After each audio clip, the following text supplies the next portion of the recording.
My oldest son is severely autistic and 12 years old. Imagine someone bound by OCD that cannot talk and cannot understand seemingly very simple concepts. He can understand some things, but the concept of abstract communication eludes him. That is, I can tell him to get dressed, but he cannot understand that the tag on a shirt goes behind his neck. So, there is a 25% chance his shirt is on correctly, 25% chance it is on backwards, 25% chance it is on facing correctly but inside out, and 25% chance it is on backwards and inside out. Of course, if it is cold outside, there is a 50% chance he'll come out in shorts. That isn't really too big a deal, but the inability to grasp this portion of communication bleeds into everything, things 99.9% of people take completely for granted. When he was 3, he had an ear infection.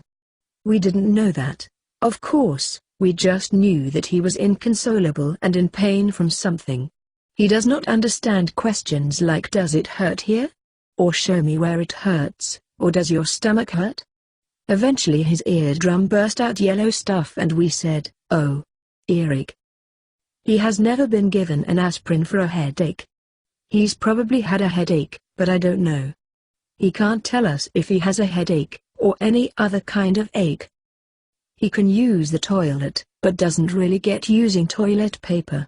Or maybe he does, but saw us get upset once for throwing an entire roll into the toilet, so lately he has been going to the bathroom at 5 a.m., then finding clothes, sheets, towels, something, whatever, and wiping his ass with those.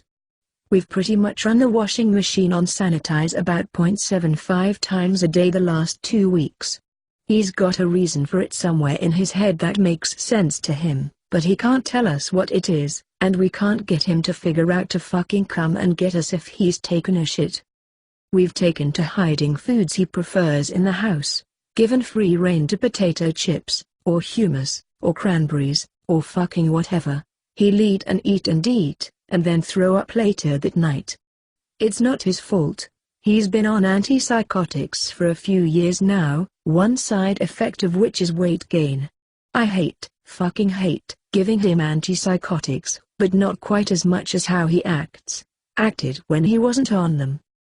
As a family, we cannot realistically travel.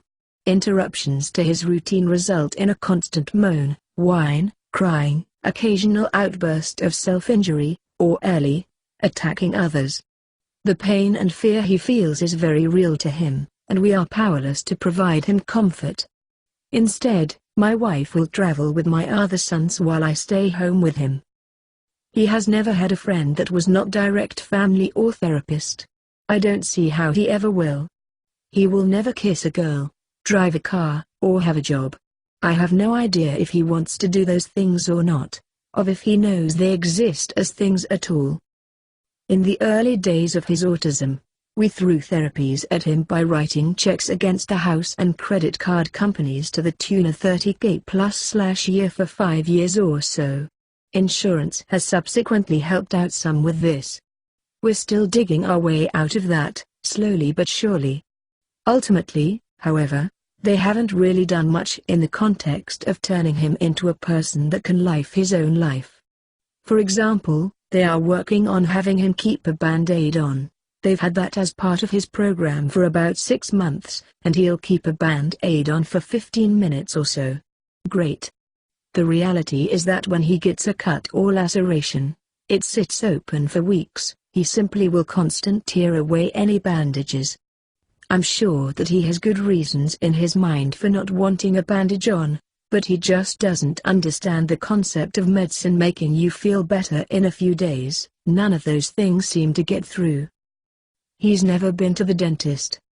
There are some that will work with children like him when he is unconscious. We just haven't felt like giving him anesthesia to take him to the goddamn dentist. It's on the list for this year.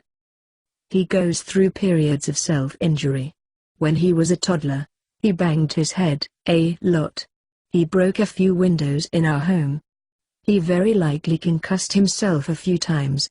Lately, he's been punching the table during favorite scenes from Disney films.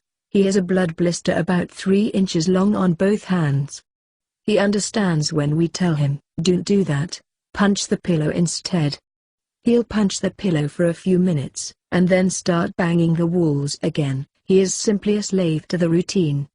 When my wife and I die, people that make $10 an hour will take care of him, or not, for the rest of his life. There's more, so much more, and the thing about autism is that it does not take one motherfucking second off. Nobody gets a day off. Ever.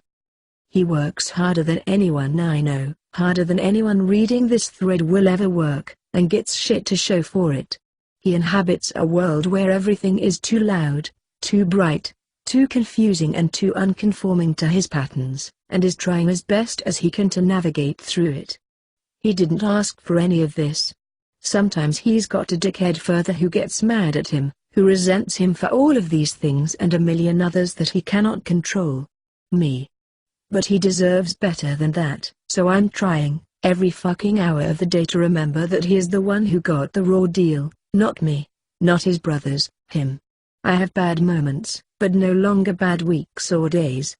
I'm working on it. If only I could work as hard as he does, I'd be golden. So the answer to your question is autism happened to him, to us. Ninja edit. Double gold and a burned out inbox. I'm trying to read them all and respond to some. My apologies to anyone who works in a long-term care home or other respite-style situation. I've met good people working in that developmental disability realm during our journey and they aren't there for the money.